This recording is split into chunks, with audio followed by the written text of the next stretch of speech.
Alright, so what's up YouTube? It's the Nights in here, and this video is going to be about creating your own philosophy, right? So,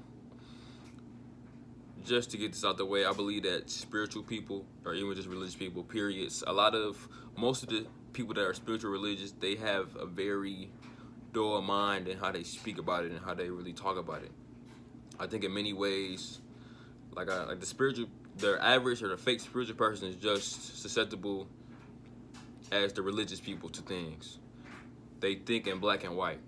And let's say, for example, like I had conversations with like people who, like, some people will legit say like, okay, they believe Jesus is gonna come back one day. He gonna open up the sky and like really come back down into earth, you know, save whoever needs to be saved. But I'm like, for one, Jesus not gonna save anybody. But two, like, think about it. Like, for one, they find evidence of aliens. I always believe aliens is real. Like I said, I'm just a very I'm very childish, creative type of person. So I've always been just like, all the fantasy things that I've seen in movies and TV shows, I believe that's real.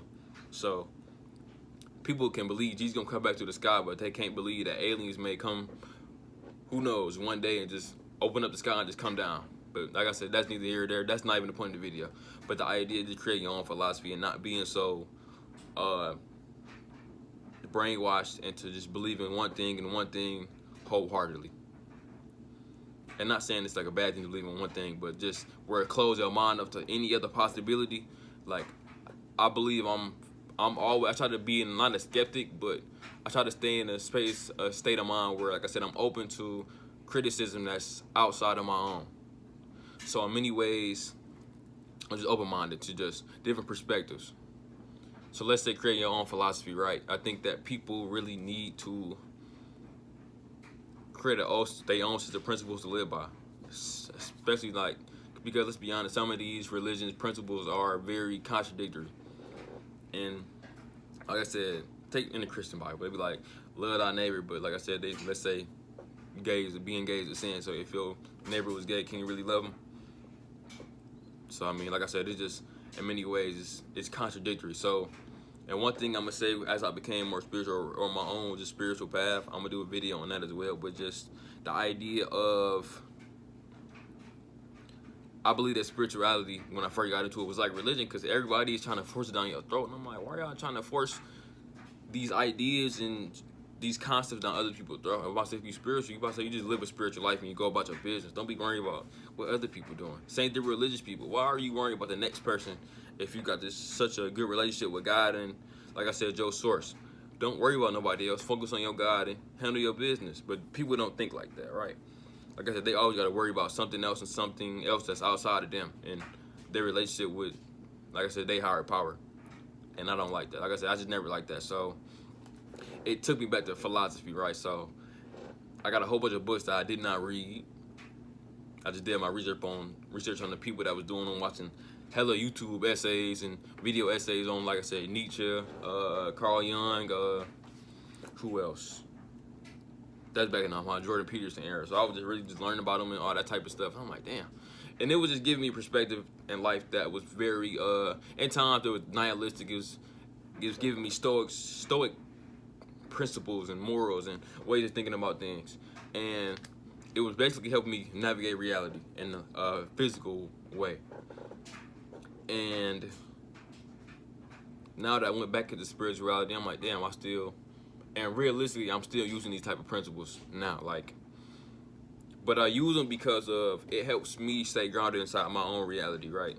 I believe that, I'm about to say stoicism, philosophy period was something that helped level my brain out, because like I said, I'm such a like a in my head type of person. I'm so fantasy in my head that I can literally live a life in my head for just sitting down, meditating, just chilling. And like I said, I'd be like legit like hyped up about it, but they don't change the fact that my real life reality around me is still, let's say, in this lower state. And philosophy was something that helped me stay grounded into the earth and into the earthly plane. So with that being said, you got to learn how to find philosophy. Let's be honest, 'cause philosophy isn't for everybody. All the philosophy is really, for all the philosophy is very, in a way, it's kind of like mental masturbation. I'm not gonna lie to you. but it's mental masturbation that will help you keep you grounded inside reality. Because realistically, it's nothing really new. It's just the thing about wisdom. That's what I've grown to really understand and appreciate about wisdom, is that wisdom is never anything super complex. It's about a lot of simple things that is simple, but it takes you to really change your perspective on things to really understand it, and they give you another layer of understanding of your own life, and just maybe if you're looking at other people's life and what they may be going through. Because take me, for example, I was always, wisdom helped me.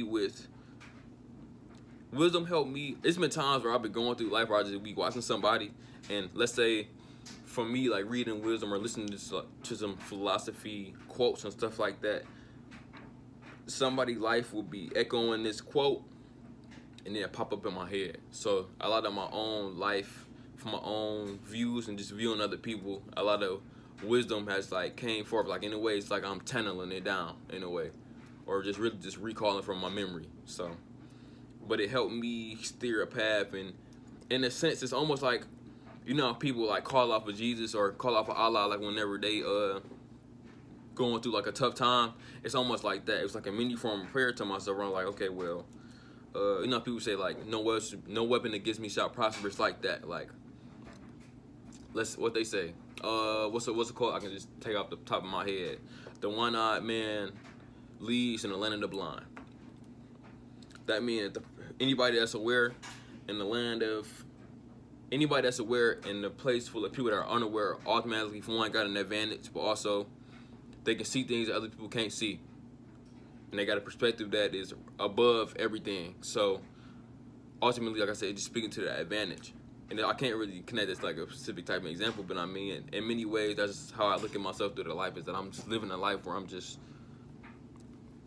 I'm becoming more of a leader. I'm becoming more of who I need to be, and life is calling for me to be a man and be a leader and to be more aware than everybody else that's around me. And it's not really a bad thing. The thing about it is, I take it as a badge of honor. The universe deemed me worthy of doing that.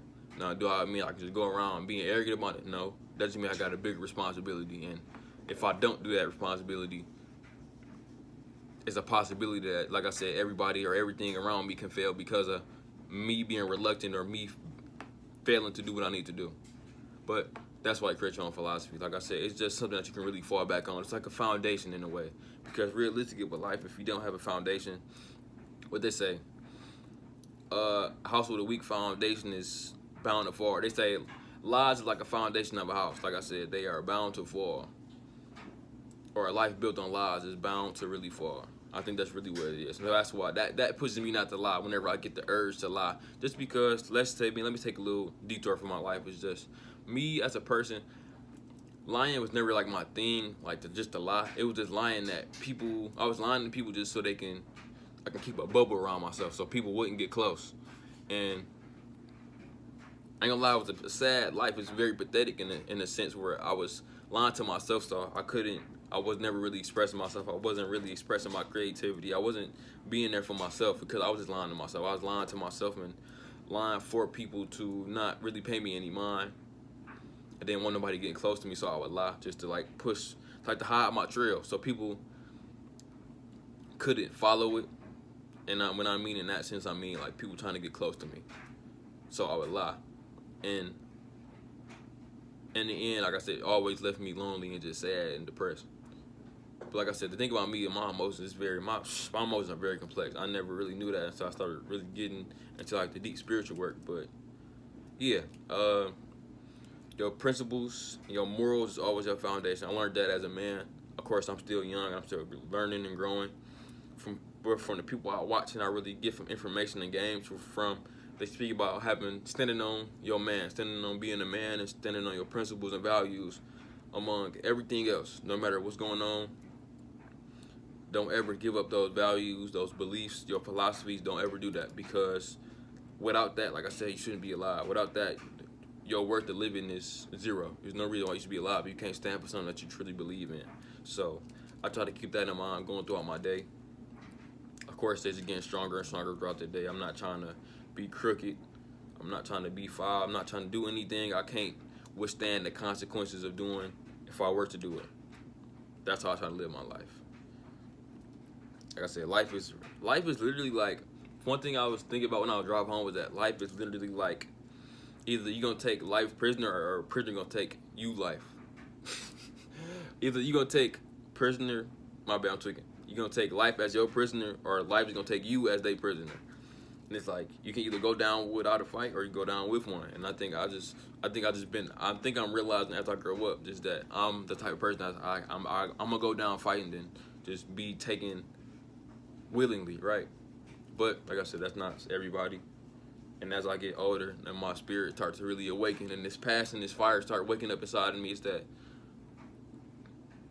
I'd rather be doing what I love for a short period of time than to really live a long life and do something I didn't want to do my whole life. So that's why I'm taking a risk. So yeah, create your own philosophy. You don't got to follow everything just because everybody's doing it. Like I said, sometimes it's better to forge your own path than to walk the path that's already been walked 10 million times. You will learn a lot more walking your own path is what I've grown to understand. Like I said, because now when let's say if I was to walk that path that somebody else walked, I'm going to be upset that I took that path instead of taking my own path and failing 20 times. I would have learned so much more than to walk the other path that somebody wanted me to do. That's the quickest way to hate somebody. If you make a decision because somebody told you, it's the quickest way to resent them and feel some type of way about them. And I'd rather not do that. So, yeah. Y'all have a good day. I love y'all. Thank y'all for watching this content. If y'all watch it, like it, comment. Tell me what y'all think, Y'all have a good day.